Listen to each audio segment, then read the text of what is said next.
Depuis l'espace, notre Terre apparaît comme un vaste monde dans lequel la vie a pu se développer. Aujourd'hui, sur la planète bleue, les océans et les continents sont peuplés par des millions d'espèces de plantes, d'animaux, de virus ou de bactéries, et par plus de 7 milliards d'êtres humains.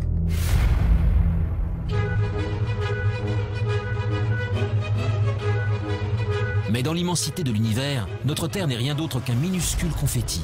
Loin, très loin de nous, se trouvent des milliards de galaxies, d'étoiles et de planètes. Alors, est-il possible que parmi ces mondes inconnus, situés à des années-lumière du nôtre, d'autres êtres vivants aient pu prospérer? La vie sur Terre serait-elle une exception, le fruit d'un hasard unique et singulier?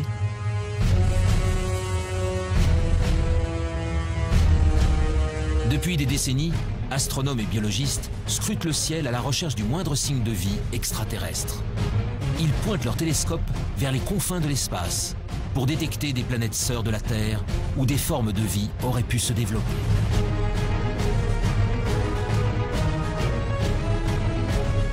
Dans le monde entier, des hommes et des femmes tentent de résoudre enfin l'une des plus grandes énigmes de l'humanité.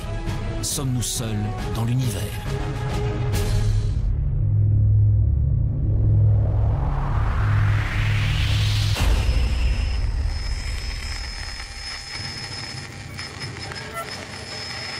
L'existence de la vie ailleurs que sur la Terre alimente depuis longtemps les mythes et les légendes. OVNI, extraterrestres, martiens.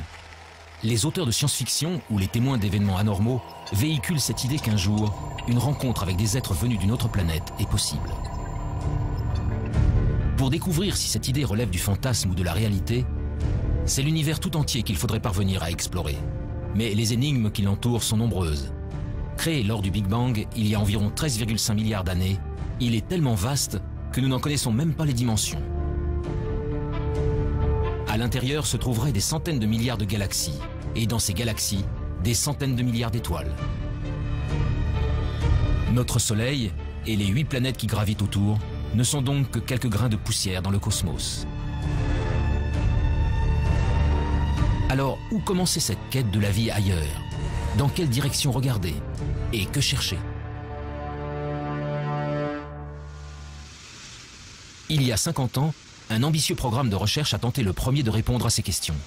Dans le nord de la Californie, au milieu des montagnes, des dizaines de paraboles pointent leurs antennes vers le ciel.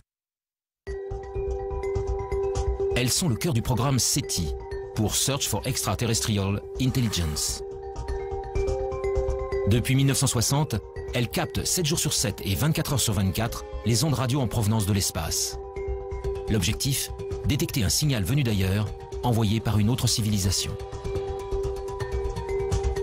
Dans l'univers, de nombreux objets célestes produisent des ondes radio. Pour déceler un éventuel message intelligent, les scientifiques tentent donc de capter ce qui ne ressemble à rien de connu. Une mission pour le moins ambitieuse, mais dont les chances de succès se révèlent très réduites. Au début, ça a enthousiasmé l'agence spatiale américaine qui a commencé à mettre des télescopes un peu partout. On a Arecibo, puis des champs de télescopes pour essayer de scruter le ciel. Et puis, on s'est aperçu, avec l'augmentation des connaissances, que c'était vraiment un pari comme la loterie. Tout le monde espère gagner, mais il n'y a qu'un gros lot. Là, on ne sait même pas s'il y a un gros lot. Les recherches menées par le programme SETI ont en effet une limite de taille. L'hypothèse de départ est que si elle existe, une civilisation intelligente utiliserait des ondes radio pour communiquer. Or, pour de nombreux scientifiques, cette probabilité est extrêmement faible. Et même si c'était le cas, les chances de percevoir de telles ondes émises à des milliers d'années-lumière de nous sont infimes. L'utilisation des ondes radio pour communiquer est quelque chose qui, sur Terre, a à peine un siècle, qui va peut-être durer encore un petit siècle, quelque chose comme ça. Après, on trouvera d'autres systèmes, ça sera câblé, etc. Donc, on n'émettra pas grand-chose autour de soi. Deuxièmement, la puissance d'émission est limitante, puisque bon, même si on émet beaucoup sur Terre, la puissance émise et rayonnée autour est infinitésimale. Et elle s'affaiblit par rapport progressivement avec la distance. Ce qui fait que pour capter quelque chose, il faut d'abord qu'il y ait quelque chose qui soit émis. Personne, bien entendu, ne sait. Il faut que ce soit émis assez fort, au bon moment, parce qu'autrement on risque de passer à côté. Et il faut qu'on ait des instruments extrêmement sensibles pour être capable de détecter cette émission. Malgré ces limites, le pari du projet SETI fait aujourd'hui encore l'objet de nombreux espoirs. Mais tandis que certains attendent patiemment de recevoir un signal émis par une civilisation intelligente, d'autres spécialistes se sont engagés dans une quête bien différente. Celle de la vie sous toutes ses formes possibles. Sur Terre, elle revêt une multitude de formes, des êtres complexes dotés d'intelligence jusqu'aux végétaux et aux bactéries les plus primitives. Alors, si la vie est apparue ailleurs dans l'univers, à quoi pourrait-elle ressembler? Pour le savoir, il faut d'abord définir précisément ce qu'est le vivant, et surtout connaître en détail les ingrédients essentiels à son apparition. Mais on a beaucoup de mal à définir la vie. Et généralement, on ne sait pas définir de façon extrêmement stricte la vie. Je prends un exemple simple. Un grain de sable, c'est pas vivant, ça tout le monde est à peu près d'accord pour le dire, comme un gros caillou. Bon. Nous, on est vivants, on est tous à peu près d'accord pour le dire. Un virus, on ne sait pas trop si c'est vivant ou pas. On ne sait pas où mettre la définition. Donc on a un problème de limite. Le principe de base de tout être vivant est sa capacité à se diviser, à croître et à transmettre de l'information à sa descendance pour évoluer. Pour chercher si la vie a pu se développer sur une autre planète, des chercheurs tentent de découvrir comment elle y est parvenue chez nous, sur la Terre. Leur objectif ? Remonter au premier temps de l'histoire de notre planète pour connaître les formes de vie les plus simples qui peuvent exister. Des formes de vie qui pourraient être à l'origine de toutes les autres.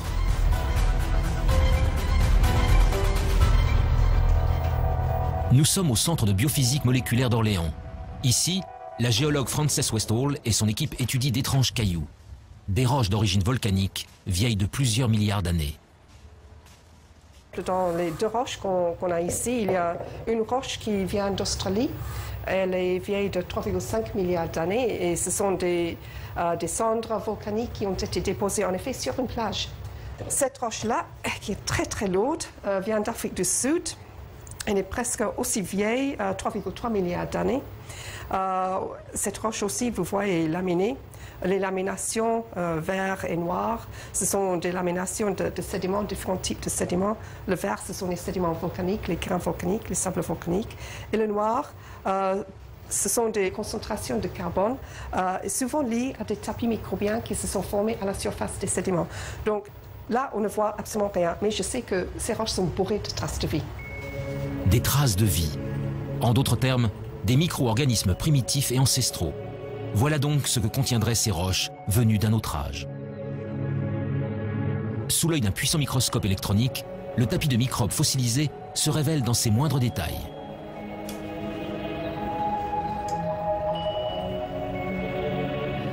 Et ici, on voit tous les filaments qui ont formé la surface de ce tapis. Tous les filaments sont en orientation, comme ça. Comme si elles ont été entraînées dans un flux d'eau. Il s'est formé sur la plage, dans une petite ruisseau qui sortait d'une source hydrothermale. Et en effet, c'est l'écoulement de ces fluides riches en silice de la source hydrothermale qui a tué le tapis et l'a fossilisé. C'est le plus vieux tapis microbien vraiment bien préservé en 3 dimensions. Il n'existe pas un autre exemplaire au monde pour le moment. Ces bactéries filamenteuses de quelques micromètres de long sont donc les êtres vivants les plus primitifs jamais découverts. Des organismes simples, à partir desquels ont peut-être évolué les millions d'espèces qui peuplent aujourd'hui la Terre.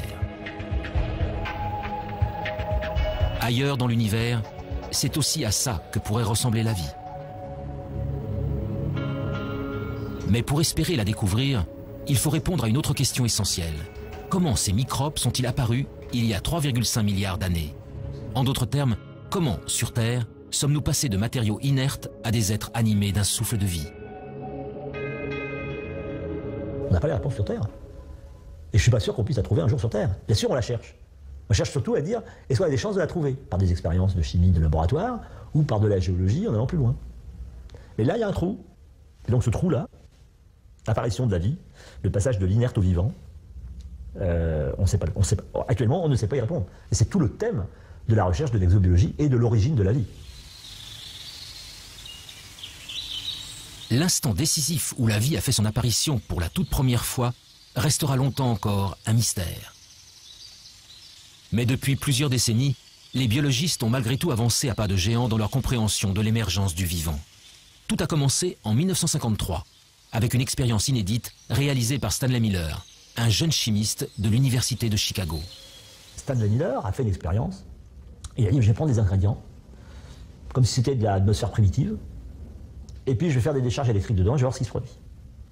Et c'est comme ça qu'il a fait une des premières démonstrations, et la première démonstration historique, qu'à partir d'éléments simples, le gaz carbonique, CO2, l'eau, H2O, l'ammoniac, NH3, ou l'azote, N2, donc des éléments simples, communs, etc., avec des éclairs électriques, en refroidissant, on était capable de produire des molécules comme celles qui fabriquent la vie telle que nous la connaissons, des acides aminés. Les acides aminés sont considérés comme les briques du vivant, des éléments primordiaux à la base de chaque organisme, du plus simple au plus complexe. Sur Terre, ils sont au nombre de 20. En s'assemblant les uns aux autres, ils forment les protéines, de longues molécules qui composent les cellules et assurent toutes les fonctions de l'organisme. Pour la première fois, Stanley Miller démontre que ces molécules peuvent se former spontanément à partir d'éléments simples. Du carbone, de l'hydrogène, de l'oxygène, de l'azote, du phosphore, du soufre. Des atomes présents partout à la surface de la Terre et qui réagissent entre eux lorsqu'ils sont soumis à un intense apport d'énergie. Il y a plus de 4 milliards d'années, les prémices de la vie sur notre planète seraient donc sans doute apparues ainsi. Mais alors, ce même phénomène a-t-il pu se produire ailleurs dans l'univers? D'autres astres ont-ils un jour été le siège de telles réactions chimiques? Le 28 septembre 1969, une météorite s'écrase dans le sud de l'Australie. Baptisé météorite de Murchison, du nom du village voisin, ce caillou tombé du ciel va révolutionner notre conception des origines de la vie. Dans la météorite de Murchison, on a trouvé 70 acides aminés différents. Donc on sait pas, ils ne sont pas terrestres. Ils ont été produits chimiquement quelque part. Des acides aminés semblent donc pouvoir être fabriqués ailleurs que sur Terre. Pour découvrir où dans l'univers de telles réactions chimiques auraient pu se produire, direction la région parisienne, au sein du prestigieux Institut d'astrophysique spatiale. Ici, Louis Dandecourt et son équipe s'intéressent depuis de longues années à des corps célestes bien particuliers, les comètes. En ce qui concerne les comètes, eh bien disons, ce sont au moment de la formation des planètes, tout ne s'est pas formé en planètes. Il est resté énormément de micro-planètes qui ne se sont pas complètement formées, qui se sont agrégées. Donc tous les grains qui sont des grains souvent de matière minérale, des grains de sable à la limite, se sont recouverts d'eau sous forme de glace, bien entendu, c'est pas de l'eau liquide. Et ces objets, quand ils se rapprochent près du Soleil, la glace fond, elle pousse les poussières qui se sont agglomérées au départ, et c'est ces poussières qui font qu'on voit une très belle queue sur les comètes. Ces agrégats de roches venus du fond des âges, Louis Dandecourt tente d'en reproduire la structure dans son laboratoire. Son objectif ? Savoir si, au cœur des astres glacés, se cachent, comme sur certaines météorites, les briques essentielles à l'apparition de la vie. À l'intérieur de cette petite enceinte sous vide, le chercheur injecte un mélange de gaz identique à ceux présents sur les comètes. De la vapeur d'eau, du méthanol, de l'ammoniac, du monoxyde de carbone. Puis il fait descendre le thermomètre jusqu'à moins 196 degrés, soit précisément la température régnant dans le vide intersidéral, aux confins de notre système solaire. C'est ainsi qu'il reconstitue artificiellement de la glace cométaire. Pendant 2 semaines, le mélange est bombardé par des rayons UV. Un rayonnement puissant qui équivaut à l'intensité émise par la lumière des étoiles pendant 1 million d'années.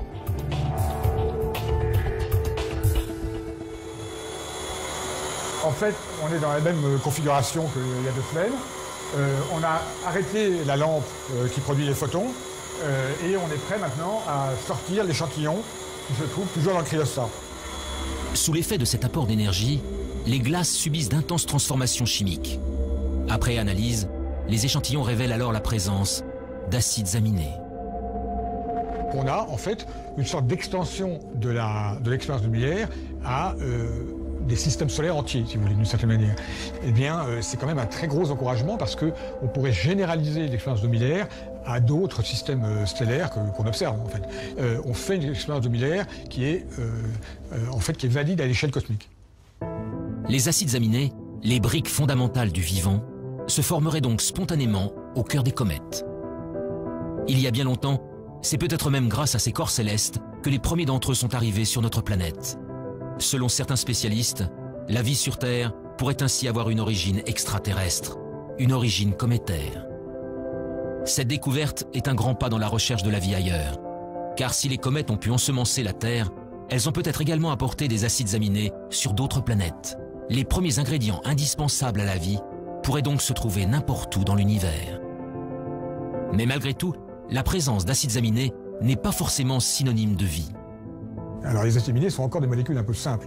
Et quand vous prenez des acides aminés et que vous les raboutez bout à bout, si vous en mettez plusieurs centaines, vous commencez à avoir des petites protéines. Donc on peut essayer de comprendre ce qui se passe pour fabriquer des molécules de plus en plus complexes, molécules qui seraient capables de s'auto-reproduire à un moment, ce qu'on appelle de l'autoréplication, et puis finalement de s'auto-organiser et donc de créer par exemple des longues chaînes moléculaires qui sont à la base du vivant. Pour évoluer vers la vie, les briques élémentaires doivent donc s'assembler, s'organiser et acquérir la capacité de se multiplier. Or, de telles réactions ne peuvent se produire que dans des conditions très précises. Les conditions d'apparition de la vie, il faut les ingrédients de base, donc carbone, hydrogène, oxygène, azote, phosphore, soufre, et encore toute une ribambelle de produits en très petite quantité. Il faut un milieu dans lequel cela puisse se produire. En clair, c'est la chimie dans un milieu liquide, et le milieu liquide naturel, c'est l'eau. Donc il faut qu'il y ait de l'eau. Et pour que ces réactions puissent se produire et s'entretenir, il faut qu'il y ait des sources d'énergie. C'est de la chaleur, des éclairs, qui transmettent de l'énergie à des nouvelles molécules. Ils sont capables donc de générer des nouvelles molécules de plus en plus complexes. De l'eau, de l'énergie et des ingrédients de base capables de former des molécules complexes comme les acides aminés. Voilà donc les éléments essentiels à l'émergence du vivant. Grâce aux comètes, les acides aminés peuvent potentiellement se trouver sur n'importe quel astre rocheux. Le Soleil et les milliards d'étoiles de l'univers apportent quant à eux de l'énergie en grande quantité à toutes les planètes. L'eau, en revanche, l'eau sous forme liquide, est une ressource extrêmement rare. Partir en quête de la vie extraterrestre revient donc à chercher les endroits où de l'eau pourrait exister. Des endroits que les scientifiques ont baptisés les zones d'habitabilité. Où est-ce qu'on peut trouver ça? Dans quelle région autour d'un soleil on peut trouver ces conditions? Alors, pour simplifier, la zone habitable, c'est si je prenais la Terre et que je sois capable de la déplacer plus ou moins près de son soleil, il y a un moment où ça va chauffer beaucoup quand je m'en rapproche, il y aura une telle chaleur en surface que l'eau ne pourra exister que sous forme de vapeur. Il n'y aura plus de liquide. Si je m'éloigne, il va faire de plus en plus froid parce que je reçois de moins en moins d'énergie. Toute l'eau va se condenser, va devenir glacée. Donc je sortirai de la zone habitable. Donc ça me définit une zone habitable. Pour que de l'eau liquide subsiste à la surface d'une planète, celle-ci doit donc se trouver à la bonne distance de son étoile, ni trop loin, ni trop près. Dans notre système solaire, seule la Terre se trouve au cœur de la zone d'habitabilité. Mais pour de nombreux spécialistes, l'une de nos voisines pourrait, elle aussi, avoir abrité de l'eau dans le passé. Il s'agit de la planète Mars.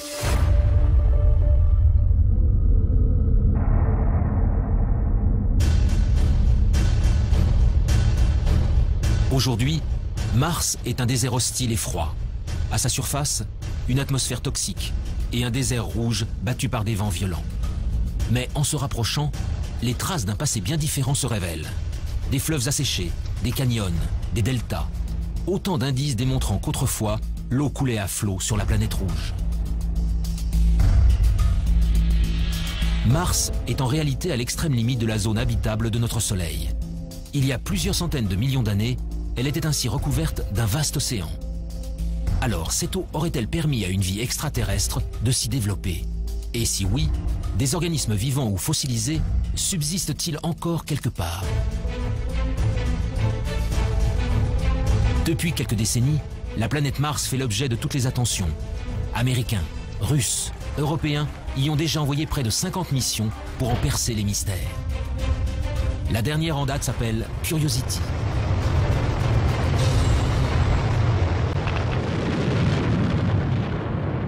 Curiosity, donc c'est un véhicule important, 900 kg, une bonne quinzaine d'instruments dessus pour faire des observations, des analyses, des mesures de climat, etc. Donc c'est un engin extrêmement complexe. L'objectif premier de Curiosity, c'est de déterminer les conditions qui ont pu exister lorsque le cratère dans lequel il est tombé a été formé. et depuis qu'il a été formé. Donc c'est un peu déterminer les conditions d'habitabilité. Est-ce que la planète a connu une période humide? Est-ce qu'elle a duré assez longtemps? Et qu'est-ce que ça a produit au niveau de la géologie? Le rover Curiosity est commandé à distance par des équipes de la NASA en Californie. Mais en France, toutes les nuits, des scientifiques travaillent en temps réel avec leurs homologues américains. Nous sommes au Centre national d'études spatiales de Toulouse. Éric Lorigny est le responsable du FIMOC, le French Instrument Mars Operations Center. Dans la salle de contrôle, vaste cœur opérationnel, il dirige avec son équipe le fonctionnement de 2 instruments embarqués sur Curiosity. Leurs noms, SAM et ChemCam.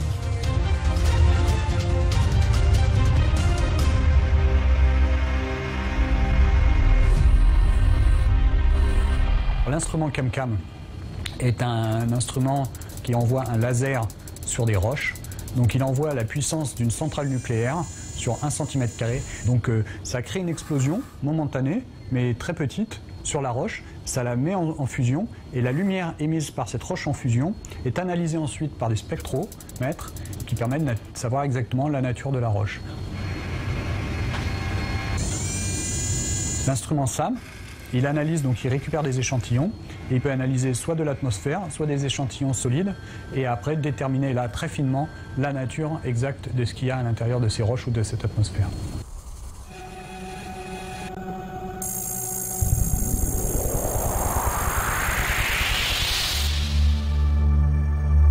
Avec ses mini-laboratoires embarqués, Curiosity est parti en quête de signatures de la vie. Très vite, ses premières analyses confirment que de l'eau a bel et bien coulé autrefois à la surface de la planète rouge. Mais pour naître et pour se développer, la vie a besoin de millions d'années. Alors, le précieux liquide est-il resté suffisamment longtemps? Pour le savoir, Curiosity a déployé son bras robotisé pour creuser le sol martien. Nous avons fait 2 forages à l'intérieur de la planète Mars. Donc ce sont des trous de 6 cm à peu près de profondeur et qui font le diamètre d'une pièce de 1 centime. Voilà. Et ces 2 forages que nous avons faits nous ont permis de découvrir de l'argile et de l'argile dans un milieu sans oxygène où la vie pourrait naître. L'argile est le fruit d'une longue dégradation de la roche par de l'eau. Sa présence est donc la preuve irréfutable que l'eau liquide a existé pendant longtemps sur le sol martien. Mais si la vie est un jour apparue sur la planète rouge, il est impossible qu'elle subsiste aujourd'hui en surface. Car Mars est en permanence soumise aux rayons cosmiques venus de l'espace. Des rayons puissants qui détruisent instantanément toute molécule organique. Le seul espoir viendrait donc des profondeurs de la roche. Le 8 février 2013, à quelques centimètres sous la surface, Curiosity a mis en évidence la présence d'un monde plus hospitalier. Des roches gris-vert, non oxydées, bien à l'abri des rayonnements nocifs. Pour l'heure, le rover n'y a décelé aucune trace de vie, ni même d'acides aminés. Mais ces premiers indices ont encouragé les scientifiques à poursuivre leur quête. Bientôt, un nouveau robot encore plus performant prendra la relève de Curiosity. Son nom, ExoMars. Développé par l'Agence spatiale européenne, son lancement en direction de Mars est prévu pour 2018. Mais cela fait déjà 10 ans que les chercheurs du Centre d'études spatiales de Toulouse travaillent à la fabrication de ce rover à la pointe de la technologie. Le planétologue Pierre-William Bousquet est à la tête des opérations. On considère que la vie, si elle existe encore dans le sous-sol, doit être au moins enfouie à 1 mètre, 1,50 m. Donc Curiosity, sa foreuse ne permet pas d'aller aussi profondément. Et de ce point de vue-là, il faudra attendre la mission ExoMars, qui est équipée d'une foreuse qui sera capable de creuser jusqu'à 2 mètres de profondeur pour trouver des formes de vie fossiles qui seraient mieux conservées et éventuellement trouver des formes de vie au présent s'il en existe encore. Cette foreuse permettra à ExoMars d'effectuer des prélèvements réguliers à une profondeur jamais atteinte. Grâce à une batterie d'instruments embarqués, il analysera ensuite les échantillons, en quête du moindre indice de vie actuelle ou fossilisée. En attendant que la planète rouge ne livre tous ses secrets, la recherche de la vie extraterrestre continue ailleurs dans le système solaire.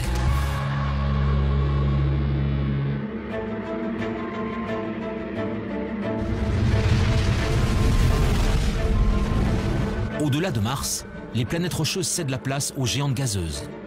À plus de 800 millions de kilomètres de la Terre, Jupiter et Saturne sont les planètes les plus imposantes du système solaire. Composées principalement d'hélium et d'hydrogène, leur surface n'est autre qu'un vaste océan de gaz. Autour d'elles gravitent de très nombreux satellites naturels, des astres rocheux qui attirent l'attention des exobiologistes depuis de longues années. Nous sommes au laboratoire de planétologie et géodynamique de Nantes. Ici, depuis plus de 10 ans, le planétologue Olivier Grasset et son équipe tentent de percer les secrets des satellites des géantes gazeuses. Pendant longtemps, c'est-à-dire avant les missions Voyager, on a toujours considéré que l'environnement externe, c'est-à-dire le monde au-delà de Jupiter, est un environnement très froid. Ce qui est vrai. Et très froid, c'est vraiment très froid. C'est-à-dire qu'à Jupiter, il fait à peu près moins 120 degrés Celsius. Et au niveau de Saturne, on est plutôt aux alentours de moins 150, presque jusqu'à moins 180. Enfin bon, ça commence à être vraiment très très froid. Et il est bien entendu que l'eau n'existe pas sous forme liquide. À la surface des lunes, au niveau des planètes, il n'y a pas d'eau liquide disponible comme on l'imagine sur Terre. Mais ce qui est vrai en surface n'est pas vrai en profondeur. Loin, bien loin du Soleil, les satellites des géantes gazeuses sont pour la plupart recouverts d'une épaisse couche de glace. Mais en 1979, la sonde Voyager 1 découvre Europe, la 6e lune de Jupiter. Les clichés révèlent alors une surface extrêmement lisse, la plus lisse de tout le système solaire, parcourue par de mystérieuses lignes sombres. 15 ans plus tard, la mission américaine Galileo livre des photos en haute résolution et vient approfondir ses observations. Une façon assez simple de l'expliquer, c'est quand on a des poches liquides en dessous. C'est beaucoup plus difficile à expliquer si on n'a que du solide en dessous. Il y a aussi des très grandes fractures, plusieurs milliers de kilomètres à la surface. Et ces fractures, en fait, on a pu voir qu'elles n'étaient pas faites de glace pure, mais qu'elles étaient faites avec un mélange de glace et de sel. Donc ça, c'est évidemment quelque chose qui très rapidement nous a fait penser, en dessous, il y a peut-être un océan liquide avec des sels, un océan salé. Parce que si à un moment je casse la croûte, l'océan salé remonte, et puis ce qui va me rester, c'est cette signature de sel le long des lignes. En 1997, la mission Cassini s'envole à son tour pour explorer le système de Saturne. Et là encore, une lune au comportement exceptionnel va mettre en émoi la communauté scientifique. Son nom, Encelade. Jusqu'à la mission Cassini, Encelade est une lune parmi tant d'autres. Jusqu'au jour où Cassini survole la Lune et se rend compte qu'il y a un geyser, alors là un geyser géant, qui existe au niveau du pôle sud et qui évacue en permanence de l'eau liquide dans l'espace. Et Cassini est passé au travers de ce geyser et a démontré que c'était bien de l'eau, qu'il y avait d'autres constituants, mais principalement de l'eau, ce qui nous a permis d'affirmer qu'il y avait une poche liquide sous la glace au niveau du pôle sud. Encelade, tout comme Europe, mais aussi d'autres lunes appelées Callisto et Ganymède, posséderaient donc de profonds océans.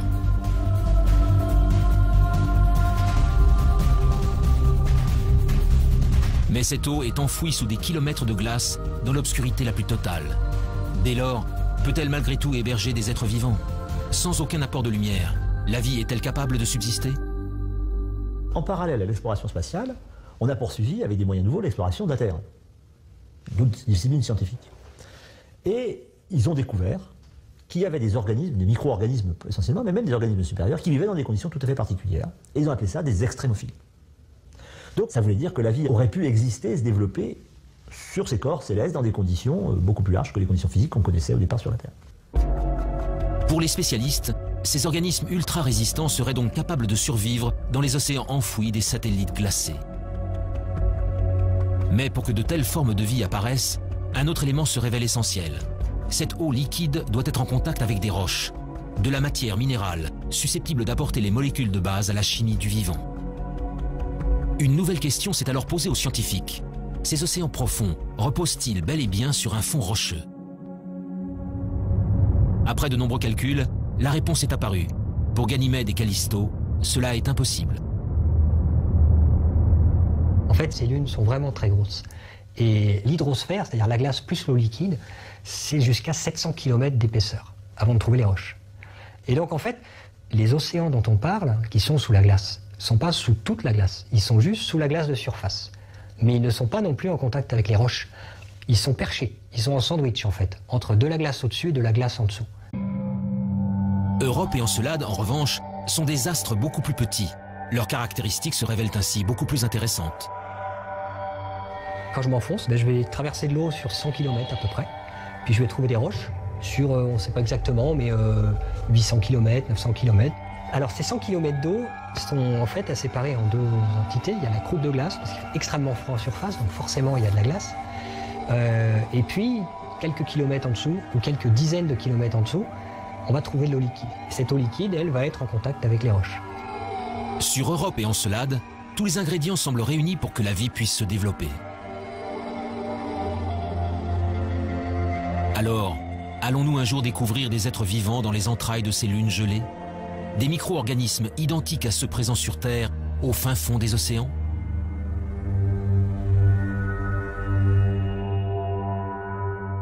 Alors les exobiologistes, il y en a déjà qui sont prêts à aller creuser un trou et à lancer la pêche à la ligne ou au filet pour ramasser une sirène. Hein. Ça, bon. Mais bon, on ne va pas lancer tout de suite le pêcheur. Hein. Pour deux raisons. La première, c'est qu'on va confirmer l'océan, on va essayer de le caractériser. Et puis, le trou, il faut quand même percer profond parce qu'on ne sait pas si entre 5, 10, 18, 20, 100 km d'épaisseur de glace. Sur Terre, l'épaisseur de glace la plus grosse qu'on connaisse, c'est 3 km au pôle sud. Bon, donc 100 km de glace, même 10 km de glace, ça fait beaucoup à trouver quand même. Puis dessous, il y a un petit océan qui fait 10, 20, 100, 1000 km de profondeur. Et c'est pas facile d'y aller. Donc avant d'aller analyser sous de la glace, on a le temps. D'autres missions d'observation seront lancées dans les prochaines décennies pour mieux connaître les satellites de Jupiter et de Saturne. Ce n'est qu'après que l'homme ira y creuser pour découvrir enfin si nous sommes vraiment seuls dans le système solaire. Mais la quête de la vie ailleurs ne s'arrête pas aux astres tournant autour du Soleil. Bien au-delà de Pluton, à des années-lumière de la Terre, il existe des milliards d'autres soleils, entourés de milliards de planètes. Parmi elles, il existe peut-être une sœur jumelle de la Terre, une planète rocheuse située exactement à la bonne distance de son étoile. Un monde habitable où des êtres vivants pourraient prospérer. Mais comment le savoir? Par quels moyens peut-on détecter des astres aussi lointains? Ce que l'on appelle des exoplanètes.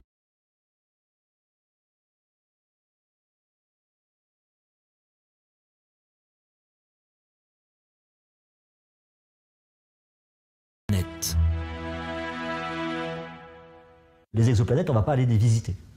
Hein. Elles sont à peu près la plus proche des exoplanètes, elle est au moins à 4 ou 5 années-lumière. Donc avec les systèmes actuels, pour y aller, c'est entre 500 et 5000 ans. Bon. Donc au-delà, même ça, c'est pas envisageable. Une mission en 400 ans, c'est pas prévoir actuellement. Dans les budgets, c'est pas prévu. Donc on n'arrive pas à le faire. Donc on ne pourra que les observer.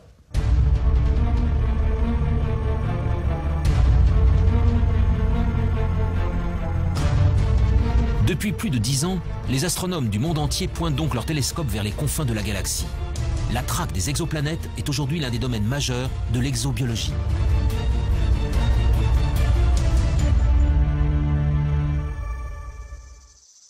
Dans le sud de la France, à l'Observatoire de Haute-Provence, Rodrigo Diaz et son équipe s'apprêtent à passer une nuit entière à observer les étoiles. Donc là, on vient de commencer à observer une étoile sur laquelle on soupçonne qu'il y a des compagnons planétaires. C'est une étoile assez proche, qui a à peine 25 années-lumière de la Terre. La recherche d'exoplanètes est un travail de longue haleine. À de telles distances, noyées dans le halo de lumière émis par leur étoile, elles sont en effet parfaitement invisibles. Elles ne peuvent donc être détectées que de manière indirecte. Avec leur télescope, les scientifiques tentent en fait de percevoir les infimes oscillations d'une étoile générées par la présence d'une planète en orbite. La présence d'une planète en orbite provoque un mouvement de l'étoile. Et c'est ce mouvement que nous essayons de détecter avec ces instruments. Cela nous permet de prouver la présence d'une planète en orbite. Mais voir une étoile bouger à des millions de kilomètres de la Terre n'est pas chose facile. Pour y parvenir, les chercheurs utilisent une méthode bien particulière, baptisée technique des vitesses radiales. On utilise un effet physique connu qui s'appelle l'effet Doppler. C'est ce qu'on peut entendre quand une automobile ou les sirènes d'une ambulance passent devant nous. Avec la vitesse, la fréquence du son émis change.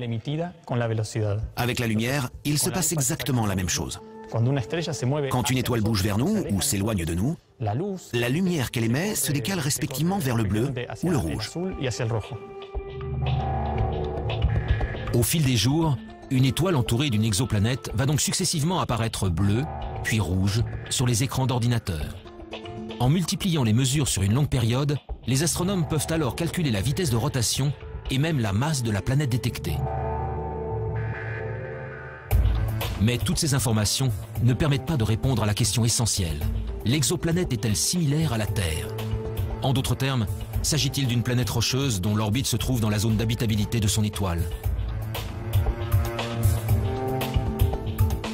Pour le savoir, il faut recourir à une autre méthode d'observation et s'extraire de l'atmosphère terrestre qui trouble la vision. En 2006, l'Agence spatiale européenne a ainsi lancé un nouveau satellite. Son nom, COROT. Quelques années plus tard, il fut suivi par un autre appareil mis au point par la NASA et baptisé Kepler. Ces deux engins à la pointe de la technologie sont de véritables chasseurs d'exoplanètes. Les yeux rivés vers l'espace, ils scrutent simultanément des dizaines de milliers d'étoiles. Leur objectif, détecter la survenue de mini-éclipses. Des éclipses causées par le passage d'une planète juste devant son étoile, que les scientifiques appellent des transits.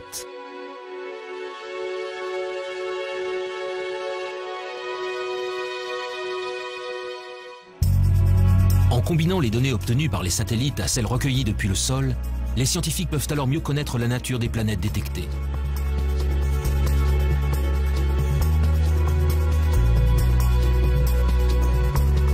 Et après seulement 20 années de recherche à l'échelle internationale, la moisson se révèle spectaculaire.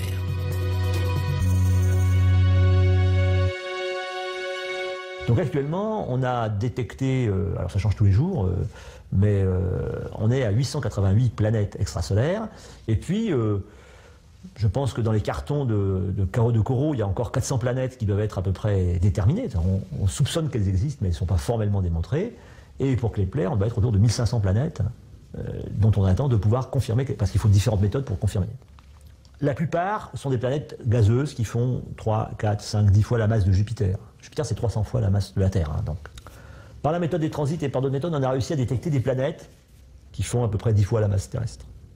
Donc on a découvert des planètes qui étaient telluriques, rocheuses. Parmi la multitude d'astres décelés, une douzaine de planètes rocheuses suscitent un intérêt tout particulier. Gliese 581G, Kepler 62e, HD 40307G. Derrière ces noms presque imprononçables se cachent des planètes situées selon toute vraisemblance au cœur de la zone d'habitabilité de leur étoile.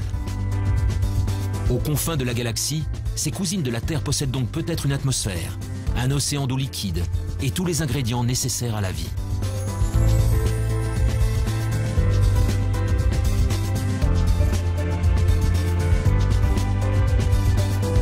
Mais dans sa quête d'autre monde, l'homme se trouve sans cesse confronté à l'immensité de l'espace.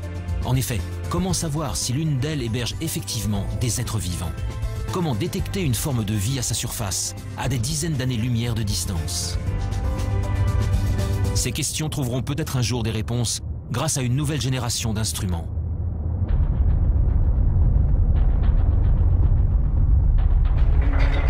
Depuis plusieurs années, l'Agence spatiale européenne s'est lancée dans la construction d'un télescope hors du commun. Son nom, l'EELT, pour European Extremely Large Telescope.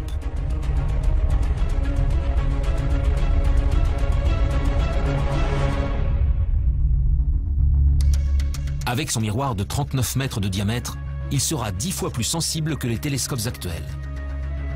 Sa mise en service n'est pas prévue avant 2020. En attendant, les scientifiques européens s'activent pour construire et assembler chacun des 800 segments qui composeront le gigantesque miroir.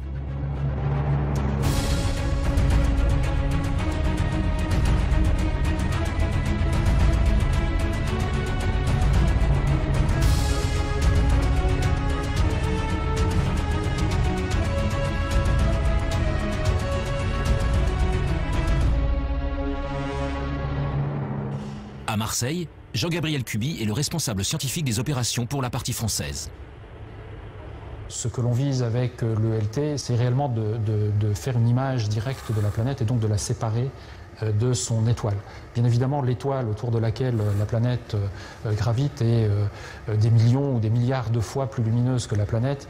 Et donc, la difficulté de la technique consiste à isoler le mieux possible la lumière qui vient de l'étoile de manière à pouvoir distinguer la planète. Donc c'est ce qu'on appelle l'imagerie directe.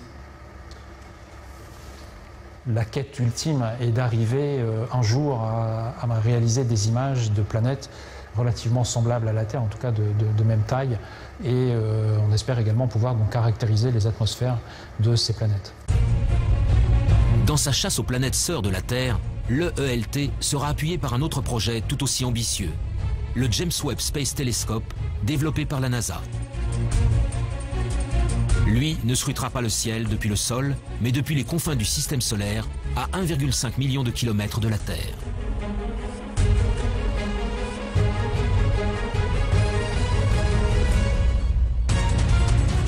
Son lancement n'aura pas lieu avant 2018.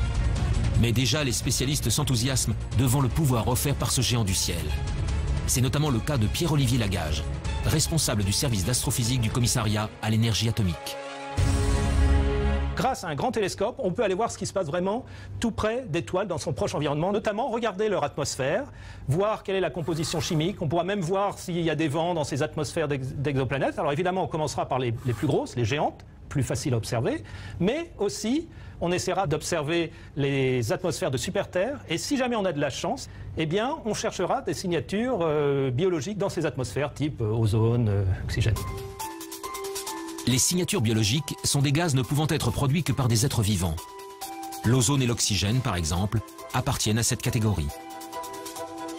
Si un jour le James Webb Space Telescope ou le ELT parviennent à en détecter, si leurs observations sont confirmées et irréfutables, alors nous pourrons enfin dire que nous ne sommes pas seuls dans l'univers.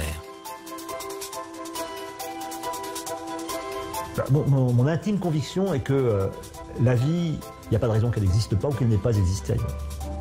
Les mêmes ingrédients existent partout, on trouve des acides aminés, des molécules dans les nuages interstellaires partout, etc. Donc il n'y a pas de raison, il y a des planètes dans tous les coins de la galaxie, il y a des milliards de galaxies, il n'y a pas de raison qu'elles n'existent pas quelque part. Je crois qu'il y a beaucoup de possibilités et qu'une réponse au moins préliminaire à cette question, à la question de savoir si nous sommes seuls dans l'univers, peut être donnée dans un temps relativement court, c'est-à-dire 20 ou 30 ans. Il y a des problèmes majeurs sur lesquels on va tomber dans les 20 prochaines années. Après, la science évoluera d'elle-même, je veux dire. Mais c'est quand même la possibilité de reconnaître de la vie. Et ça, c'est vraiment très difficile parce que rien ne dit qu'on soit capable de reconnaître une vie qui soit trop différente de la nôtre. Après, bon, si on trouve des êtres communicants, ça sera une autre histoire, évidemment. Mais je ne pense pas qu'on les trouvera ceux-là. Si on les trouve, c'est qu'ils seront venus à nous. Ils seraient venus à nous. Après des décennies de recherche, la quête de la vie ailleurs est encore loin d'être terminée. Animés par leurs convictions sans faille, les scientifiques continuent de scruter le ciel, encore et encore.